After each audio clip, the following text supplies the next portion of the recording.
Hi, I'm Erin Marcus, former corporate executive turned entrepreneur and founder and CEO of Conquer Your Business. Welcome to the Ready Yet podcast. We're excited to bring you more than 100 episodes of interviews and insights designed to help entrepreneurs get the financial and emotional freedom they need in order to build a business and a life they're proud of. All right. Welcome to this episode of the Ready Yet podcast. My guest today, Mark J. Carter. We've already been chatting. We're going to, good luck shutting us up. It's going to be one of those. So before we just let the train run away with us, why don't you tell everybody, let's get it in there before we forget. Who are you and what do you do? So we can officially get that in there somewhere. Officially, to get it in, the easiest way, I do what I'm most passionate about, which is mastermind groups. I've been running them offline and then online. I've been doing it for 20 years. Wrote the book Idea Climbing based on 22 years of interviewing successful people. Now I'm a podcaster helping share the genius of people like you, like we did earlier. And that is me in a nutshell. And I'm very passionate about mentoring. I've created mentoring programs in the past, and I love giving advice to mentors and mentees so they can have successful relationships. Oh, love it. Love it. I didn't even know that part of you. I have been on the receiving end of life-changing mentors in two different corporate situations. Like you couldn't even ask, you couldn't even imagine what's been done because of that for me. So we'll put that in our back pocket and see if we get around to that. But one of the things that I want to talk to you about, because you and I've chatted about this before, is this my approach. It has been my approach. When I move away from this approach, it sucks. I'm unhappy. Things fall apart. And, diving into this idea of podcasting, and I know we chatted about this, and I want to get your take on this, that the number one goal for most of us as podcasters is a networking tool. The right podcasters with the right mindset.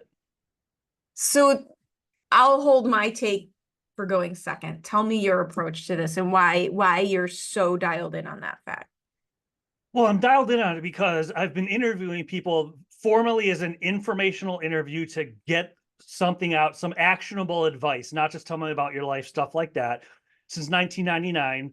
And I've been on YouTube since 2012. I just had episode 94 of the podcast, but even going back to 1999, I was interviewing him. There was no ulterior motive. Of course, at that point, there was no social media.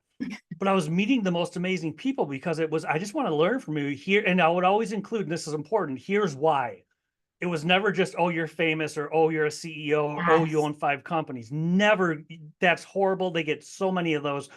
And I wanted, at the time, I want to be a speaker. I saw you give a keynote. I'd like to learn about how to give a keynote address from you. Could we get 20 minutes at the time on the phone, occasionally coffee if they live near me where I was in Ann Arbor, Michigan?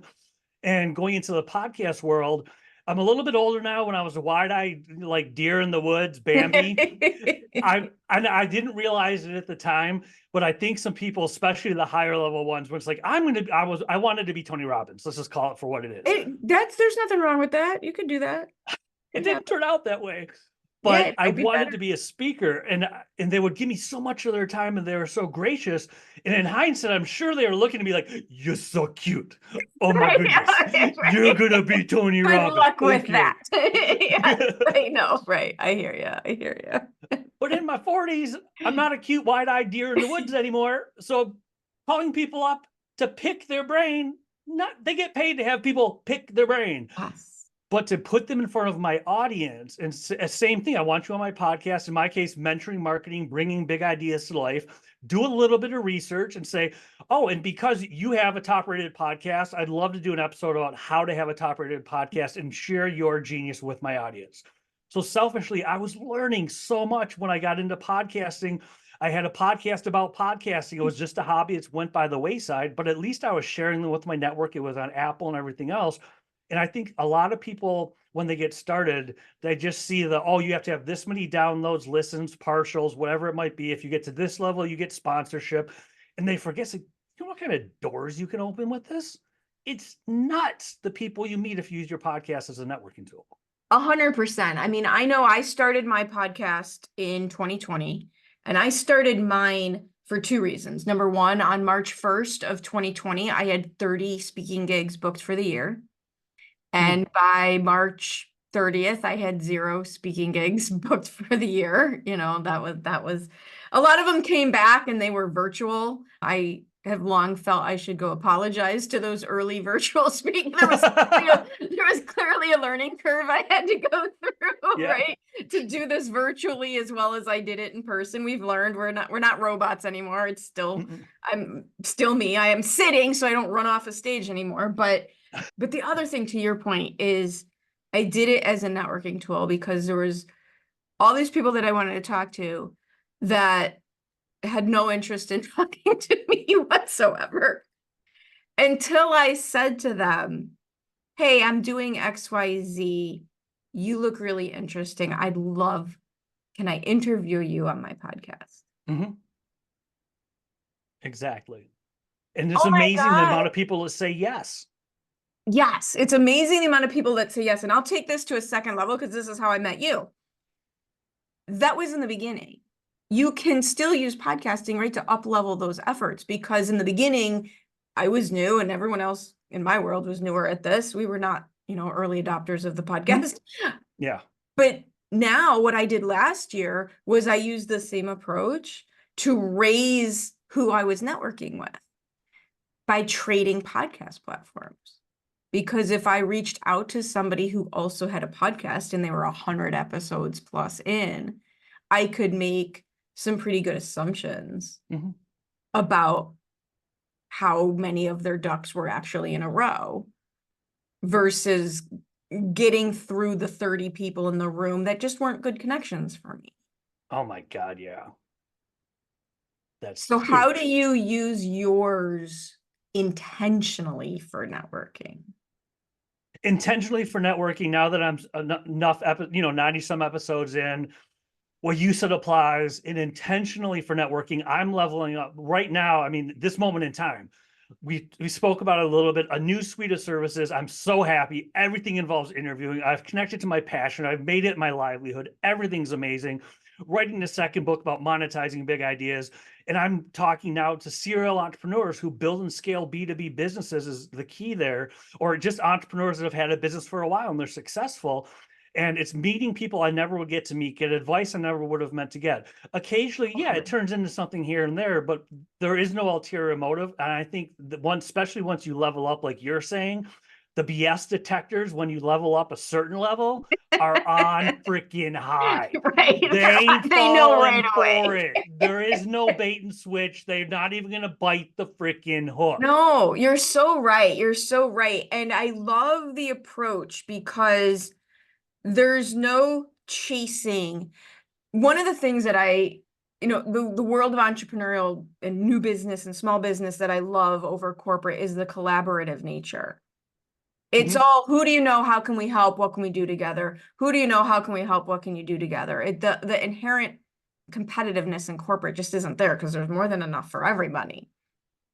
And if you show up like you said, it's amazing what happens.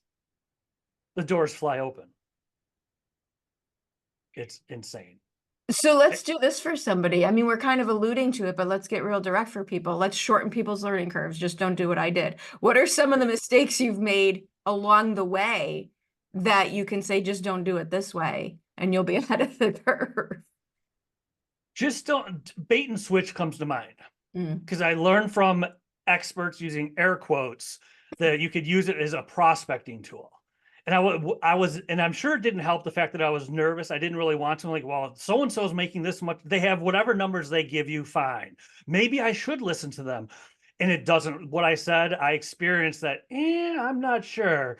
And that's something that the biggest advice I'd give to anyone is, if you use it for a networking tool like I did, like you do, like we're talking about, it's amazing. Don't use it for direct prospecting, no matter what you hear from any expert at any level of success, money, fame, fortune, whatever they're claiming for a resume. If you use it as a prospecting tool, like, I'm targeting CEOs of $1 million B2B, social media, social networking companies, Right. and software. I'm going to invite them to my show and then I'm going to sell them something at the end. It doesn't work. I did have a client where I was the host of the show a while ago. This was many years ago, pre-pandemic. And it didn't last long because what they were doing was that. I got in because I was excited. I was newer to podcasting. So, hey, I can get my chops. I get to do extra interviews. They set them up for me. I don't have to find the guest. Somebody who's paying them gets their podcast because they didn't want to be a host. But then they have this little thing at the end, which I didn't do. I did a piece of it, which I'll explain. What they wanted at the end of the podcast with the guest was for me to open up a calendar for the owner of the podcast paying to have it made and schedule a freaking appointment with the podcast guest in the moment at the end of the podcast for prospecting reasons. It felt slimy, sick, and dirty. And I lasted, I think, 5 episodes for said, I can't even do this. That's just, it's not right. As it felt weird. And I felt horrible at the end when it came time to do that. It was just like, oh, and I'm sure they picked up my apprehension. That's another thing people, whether they call it a gut reaction, intuition, everyone has it, call it what you will.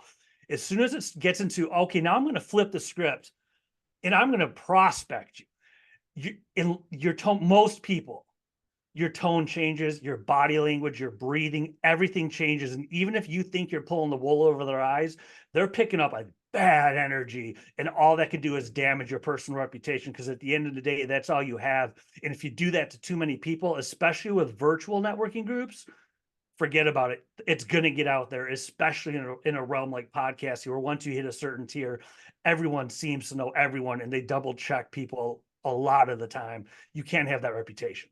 I think the piece in there that's the key to me that you said that is why it doesn't work. Because personally, I don't necessarily have a problem with podcast as prospecting tool if done in transparency.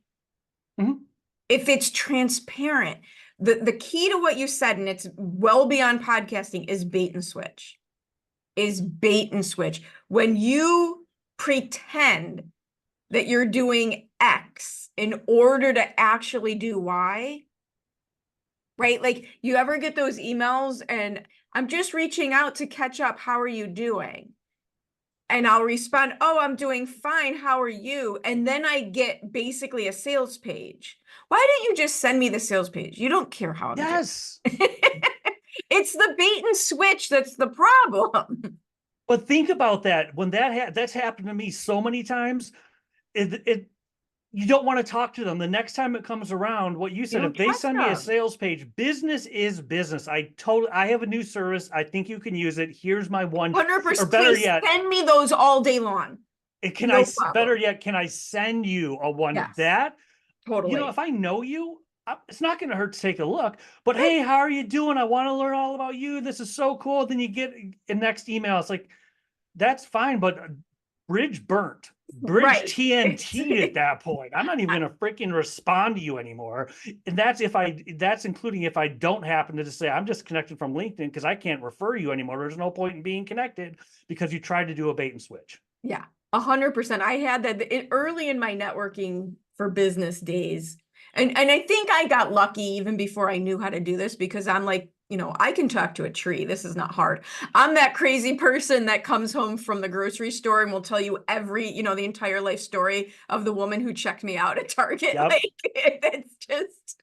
Like, so I love meeting people, and I love hearing all the crazy things and sharing all my crazy things. So I was lucky in that allowed me to legitimately, authentically kind of approach that the right way. You put me in a room of people and I just get so excited. Yes. I'm thinking off the top of my head, it's kind of like if you have I feel like a golden retriever, my owner's coming home sometimes. Right? Yes. I get a little nuts.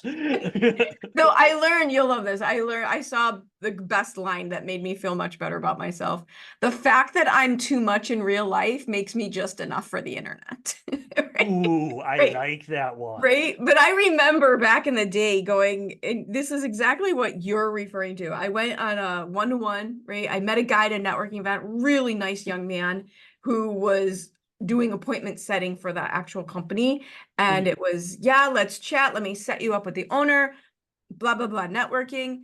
And so I went. It was, again, while we used to actually meet people in person, and I had a geographically based business at the time, so it made sense. And I went into their office, and the young man introduced the two of us, and this woman never came up for air.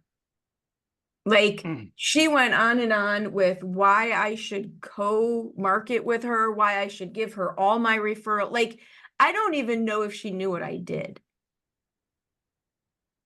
I've had that. It happened in so many. I won't call out any specific industries. I'll be nice, but it happens so much when you say something, and especially if you're in a virtual breakout room, the social boundaries get dropped even lower. At least in person, you may or may not do it because you're gonna You have to can look me feel in the the face. energy. Like, dude, We're in the chill. same freaking room for the next 90 minutes, so I might be careful. In a virtual event, you're out of that breakout room in 10 minutes, and some people just throw caution to the wind. And if I'm building and scaling a business, I can help you with this. It's like, pump the brakes. We Yes. literally met virtually in a breakout room 2 minutes ago. What do you mean you can help me scale my business? All I said was my business. I didn't even tell you what I do yet. You're going to help me? It reminds me of, and I try to, it's an easy litmus test. If you wouldn't, you said it, if you wouldn't do it in real life, don't do it online. And yes, I accept your friend request. And the instant I do that, I get a huge DM sales page, in linear fashion, jammed into a DM. And this is what it reminds me of, because you're close to my age. Remember in the 90s and the early 2000s when you'd go to the mall and you were meeting a friend at like the restaurant at the mall, but you had to get into the mall through the department store. And they always put you in the perfume department. Yes. And you had to like run the gauntlet of the perfume sprayer. The snipers. Yes. That's how it feels. That's how it feels. It's like I agreed to be in the mall. I didn't agree to be assaulted with perfume. It's two different agreements. But it's these relationships, right? And this is what we're really talking about without calling it's about building relationships. Mm-hmm. It's all about building relationships. And finding out how you can help. The way if someone messages, if I can reply before accepting, I do. Some of them are so blatant. I look at taglines on LinkedIn, and if the first thing in the tag is "I will 10x your business in 6 months," it's like, I know what you're asking, buddy. No, thank you, but no. And if I can reply, even general ones, thanks for reaching out. I really appreciate it. And I say, always curious. Where did you find me? And a lot of, if they're snipers, they don't respond. I'm like, save that one, ignore the invite. Right. And that's fine. And this is one of the things that is kind of heartbreaking to me. Somebody's teaching people that that's how you do this. People are making money doing it automatically for people. Somebody is teaching people. Like, I have no problem with having people help me find the right people. Mm-hmm. But the outreach still has to just be open-ended connection. Yes. And they think, a lot of, and I guess certain businesses, it makes sense, but in a lot of businesses, people think that, well, I'll build my sales faster if I just hardcore prospect. And I'm sure they're, no offense, I call that the old white guy way of marketing, but you're not old. So. I'm not old yet. It's okay. That's not me. I don't have enough gray hair. It is what it is. The world I came up in. But it's actually faster to build relationships. And so much less lonely. I think it's faster to build relationships as far as getting them started and rolling. I think I said, what exciting projects are you working on? I get to know them. Yes. If we have a good call, I don't jump in. I learned that through a course I'm in right now, group coaching, as far as, even if it's good, unless there's like 1% at a time, but 99, don't just, bam, here's my calendar link. Right. What are you exciting projects are you working on? Talk to them, have a dialogue. Yes. I think it's quicker to build relationships at first. It takes a little bit longer, and I think it's well worth it to get to the sale point, referral point, because people, it's know, like, and trust. It's never going to change. Well, and let's go back for a second. This is what I love about podcasting. Because if you look at podcasting and trading platforms, by the time we have, and this is you and I, by the time we have a prep call, by the time we have a prep call, and then we do my podcast and we do your podcast, we've actually spent like a good 2 hours in real conversation with each other. We actually know each other. And we can pick up on each other's energy like you and I did. I've even started asking for my podcast partially selfishly for me. partially because I think the result is that I've even added qualifiers like I want a high energy person. I want someone that loves these little foofy things that make all the difference. But then, like you just said, like us connecting.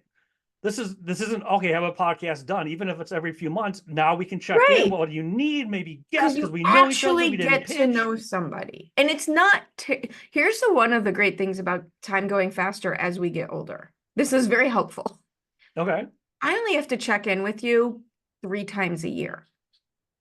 Yeah. Because if I were to call you every month, that would actually annoy you. Like, you don't have, right? Like when you're younger, 3 times a year doesn't sound like a lot. But now, as we get older and time moves, it feels like it moves faster.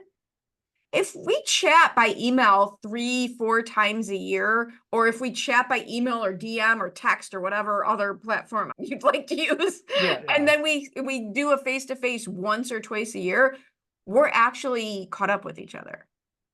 Exactly. It's not hard to maintain a lot of these relationships.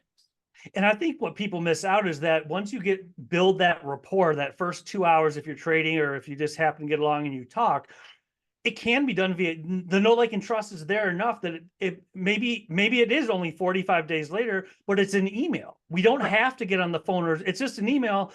Hey, I'm looking for a guest. I'm really looking for a B2B this. Do you know anyone? It can be a yes or a no, boom. But at the same time, top of mind. Top of mind. There I was was a touch going to say point. that top of, like, yes. I had a friend that I haven't seen since last summer comment on a podcast post because I was just a guest, and she commented, "Oh my God, I can't believe the two of you know each other. This is awesome." And now, as odd as it is, that little touch point has us both top of mind. It made me remember her. And now I have another opportunity I'm sending her way because just from that remark, "Oh yeah, Precious, blah, blah, blah, here you go." Yep. Exactly. And So much can be done over email or text now. And it's a lot less lonely. I think one of the things that, your friends change. We're all in our own little bubble, running our little hamster wheel, trying to get what we're trying to get done. And I think the relationship building, I say, like, don't practice on your prospects. Oh, yes. Please don't practice on your prospects. Just pause the podcast, write that down. Don't practice on your prospects. Right. So it's so important to build the authentic relationships. I have people who do the exact similar things that I do. They're across the country and actually across the world.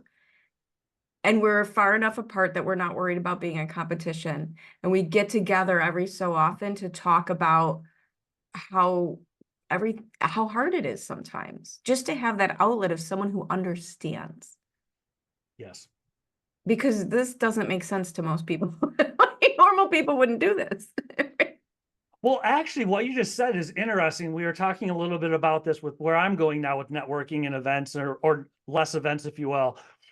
Part of it is, unless you're the true, and I guess it exists, let's say 5% of people, the true lone wolf that's just like, put me in my freaking igloo or the high rise or house that there's no neighbors for 5 square miles. Unless you're like that, I think that's something that you made me realize before we hit record. Part of it is just the human connection now. Yeah. I can't, even if I want to just check in and ask about podcasts, guests, or without ulterior motive, hey, I just want to check in. How's your podcast going? Maybe just ask you, do you need, and leave it at that. That's all there is. Nope, I'm fine. I'll do those very intentionally, because some people, if I don't know them well enough yet, or we didn't have the calls like quickly like you and I had, I don't want the people to start thinking, what's he going to hit me back? What's right? He's going to come. And when I is love the other when shoe I say gonna no. drop? When is the other shoe gonna drop? 100%. And when I say no, I don't need anything now. Oh my God, the rapport it builds. And it's good I don't feel lonely, even though it was just an email or maybe a text. I'm not lonely. I had some form of communication that day with a few people. 100%. And especially now with the virtual world and not getting out as much, sometimes it makes a huge, huge, huge difference. So I have a different question for you. What's next for you? I know you're doing all sorts of amazing things, but where does this all go next for you? Where I'm really happy to say, and this is new, as a podcast host, is for B2B organizations that focus on entrepreneurs. I was just putting feelers out to a few friends like, I think we need you. I think we need you. Okay, there's a market here. And the cool thing is I didn't start with the money. We're figuring that out, actually. The marketing materials are being made, and there's 3 here on the doorstep.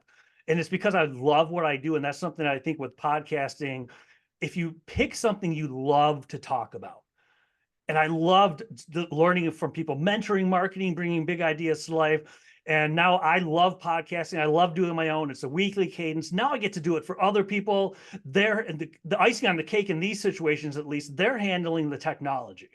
Where it's going is eventually helping people through interviewing them, bringing out their genius. That's my zone of genius after 25 years of formal interviews, to design online classes where they don't have to write 15 scripts, record 15 however many minute Sound like a videos. robot doing it. Yeah. Oh, it gets too memorized. And I've heard, I'm guessing you've heard it too. You're deeper as far as getting on stage than I ever was in the speaking world. I just did fireside chats. But the person you see and you're just like, oh my God, this is like the 87th time you said this, isn't it? The energy's gone. That's my problem. Like, I can't listen to I change my business when I just can't listen to myself anymore. I can't say this one more time. Or they try and improvise it and they don't have an improv background, or their brain doesn't work that fast. And it's like, whoa, you are not confident. It's brutal. I paid for this? Right. And hell no, give me my money back for this class, because and yet, if you were to interview them and ask them questions and bring in conversation, it lets their genius come out so much more authentic. I'm a big fan of doing content that way. It took a hot minute. Like I said, there's some people in Virginia I probably owe a refund to on a virtual presentation. But at the time, we all sucked at it. So it is what it is. Everyone sucked back in 2020. We were all bad at it. So now it's not terribly dissimilar from what you see on stage. I just run around a little more. But yes, absolutely. I'm excited about that. And what you've done, 2 things that you've done that I just want to point out as learning points for people. There's 2 things you did brilliantly. You found a niche in the market before you spent $1 million solving a problem. Mm-hmm. And number 2, and this was said to me, how did he put it? I screw this up all the time. Figure out your zone of genius and exploit it in service to others. Ooh, I like that. That was something that one of my mentors said to me. And those are 2 things that are so important, right? You found a need in the marketplace that you could fill. And it's the fact that it's what you're really, really good at means it's going to be easy for you. And you're literally exploiting your capabilities in service to others. That's how this works. And if you love it, I've had a couple people say, when I explain it, and this is new, I mean, really new to me, with launching it and doing the marketing material. Well, I'm not doing, someone else is doing the marketing materials, everything else. I've had more than 2 or 3 people, maybe 4 or more, just flat out. And these are not like my best friends or people that are complimenting. These aren't people who are going to lie to you. These are loose connections of people I keep in touch with. Like we said, once every other month, 3 months, whatever it might be. It's crazy how many people, instead of, oh, that's great, tell me more. It's like, you finally are doing it? I'm like, oh man, why didn't I see this earlier? What do you mean I'm finally doing it and you're in shock? Why couldn't you have said something 24 months ago? Saved me 2 years of pain. You know what's the brutal truth? I should put your safety bubble on. The brutal truth is the universe has probably been telling you this for 2 years. You just finally listened. I remember at least 2 years, 1 to 2. No, never mind. It is at least 2 years when I was saying, oh, I'd love to get paid for it, in passing to like my girlfriend or my mom, very much in passing, not a business conversation. And now I'm here going, and I'm not stressed.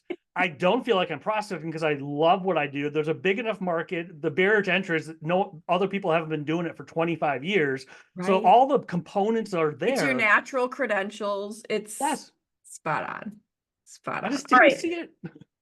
If people want to talk to you more about how it is exactly you can help them do this and just connect with you, because clearly, that is what we do here. What's the best way for them to find you?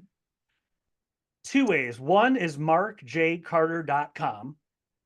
Everything's on there, videos, podcasts, radio show, services, everything there. So markjcarter.com for all things me. On the contact page is linked to everything. What I'd love people to do, and now that I'm doing more interviews, at least one weekly interview goes live on my YouTube. I don't do solo videos. I just interview people to share their genius. You can find that by going directly to markjcartertv.com. Again, markjcartertv.com. We'll put you right there. Subscribe, and I hope you enjoy the interviews. I'd love to see it at one of those locations. Awesome. Thank you for spending time with me today. You're so much fun, and I can't wait to see all the cool things that you've got coming. Thank you so much. I appreciate it. I hope you enjoyed this episode of the Ready Yet podcast. I truly enjoy bringing these stories of success and inspiration to you. Please join us in our mission to empower entrepreneurs to be in charge of their businesses and in charge of their lives by sharing this with anyone you know who would benefit from our tactical and motivating advice, leaving us a review, and letting us know if there are any particular topics you would really appreciate hearing about. See you next time.